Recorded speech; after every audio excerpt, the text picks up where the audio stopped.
había una deuda en libras esterlinas que había contraído los gobiernos anteriores en las últimas décadas del siglo XIX y que fue comprada por una empresa norteamericana, la Santo Domingo Improvement Company.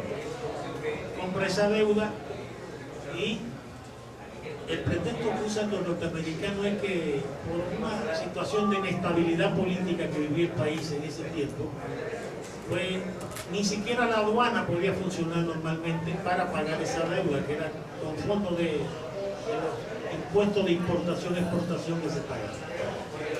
Los gringos argumentaron: vamos a tomar el control de las aduanas como un primer paso, y luego eso no le bastó. Luego lo que hicieron fue ocupar militarmente el país, y lo hacen de 1916 a 1924.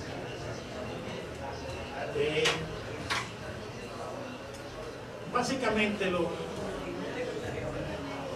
ellos lo hacen a partir de una idea que tenían expansionista en ese momento. No solamente habían intervenido en Dominicana, se habían metido en Puerto Rico, en Cuba le impusieron la enmienda Platt en 1905, que donde se establecía que ellos podían intervenir en Cuba cuando se les pegara la gana.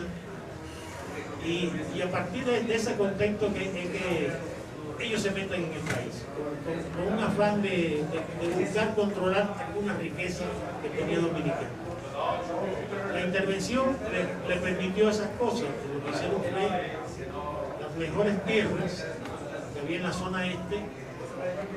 Ahí instalaron un central azucarero y se constituyeron como los principales latifundistas de todo el país.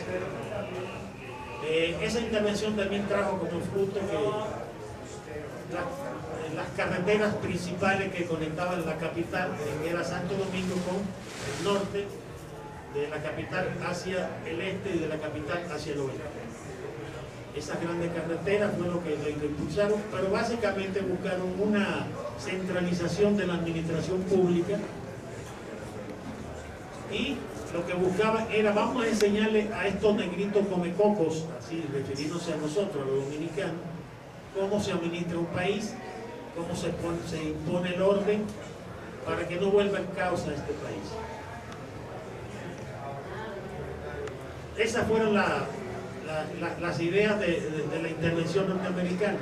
Básicamente también recurrieron a formar una policía, un ejército. La mayoría del pueblo en ese momento, los sectores de la clase media, mostraron un rechazo a todas estas medidas de intervención de los norteamericanos y no cooperaron con ellos. Para ello entonces integrar este ejército tuvieron que recurrir a gente de la clase media hacia abajo, y entre ellos estaba una persona que era un delincuente que se llamaba Rafael Leonidas Trujillo Molina. Ellos, conociendo el perfil de esta persona, lo metieron a formar parte de las personas que iban a constituir la Guardia Nacional, los oficiales básicos. Así es como entra Trujillo como uno de los cuadros principales de ese ejército. Y en 1919, vamos a decirle, ya Trujillo sale graduado de cadete, luego teniente. Y en 1924 Trujillo es el mayor que comandaba el departamento norte de la policía.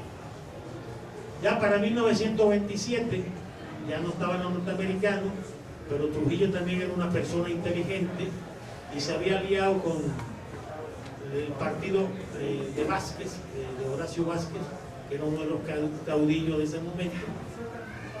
Y para no hacer el cuento muy largo, el rollo es que Trujillo llega a ser el jefe del ejército en 1927. A partir de ahí, Trujillo, ¿qué es lo que hace? Lo primero que él hace es, conoció en la academia de oficiales a todos los oficiales que iban a estar ahí. Entre ellos yo menciono el ejemplo del teniente Ludovino Fernández.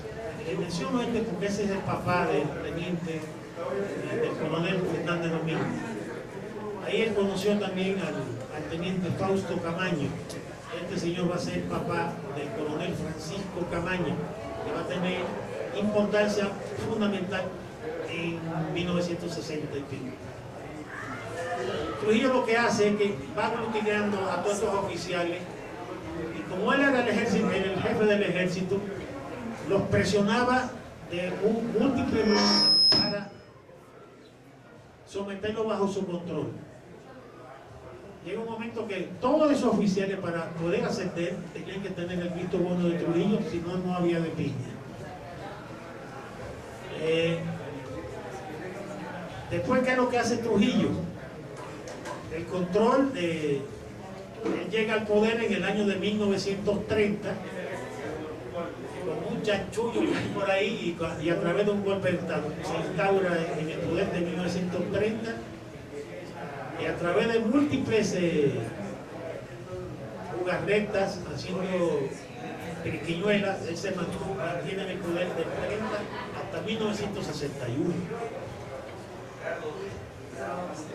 Díganos un poco qué se vivía en esos años, cómo era la experiencia personal en una familia, si nosotros estuviéramos en esa época, ¿qué pasaría en nuestros hogares? O el caso de tu familia. Es un caso insólito. Mira, yo comparo la situación en términos siguientes. A nivel de la sociedad dominicana, éramos como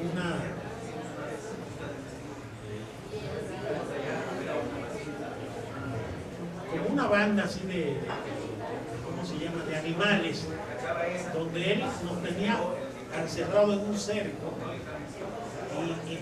y no permitía hacer nada más que las cosas que él quería. ¿Qué significaba esto? Que Trujillo tenía el control del aparato económico, del aparato político, del aparato social. ¿A qué me refiero? Por ejemplo, en esa etapa no se usaba mucho zapato, se usaba una especie de sandalia, y Trujillo prohibió el uso de la sandalia y dice, ahora todo el mundo va a usar zapatos. ¿Por qué? Porque él tenía dos empresas que empezaban a producir zapatos. Por ejemplo, para cocinar allá se usaba la manteca de cerdo. Dice, se prohíbe el uso de la manteca de cerdo para cocinar y hay que usar el aceite comestible normal. ¿Por qué?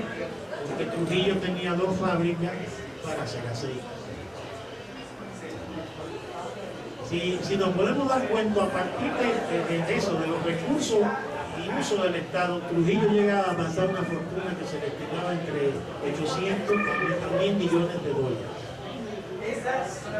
Pero tiene control de las mejores tierras, y para eso también él, por los años de 1930, bueno, la ocupación había, vamos a decir, eliminado a los caciques, porque había caciques todavía que se levantaban en armas, pero las tropas de ocupación lo que hicieron fue recoger todas las armas, y Trujillo después sigue con eso, porque la gente que él consideraba peligrosa, pues le cortaba la cabeza.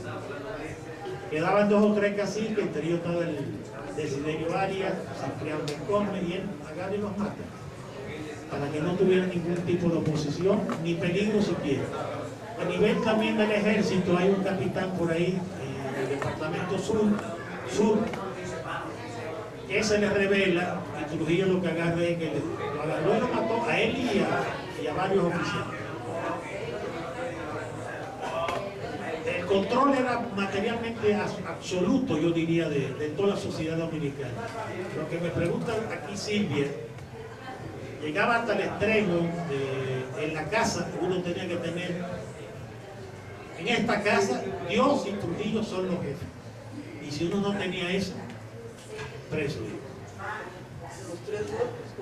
O si no, si uno estaba en la calle platicando, llegaba un policía o llegaba una persona del servicio secreto y dice, ten la cédula, el carnet de identidad del partido y dame el servicio militar obligatorio. Si no tenía nada de eso, era preso.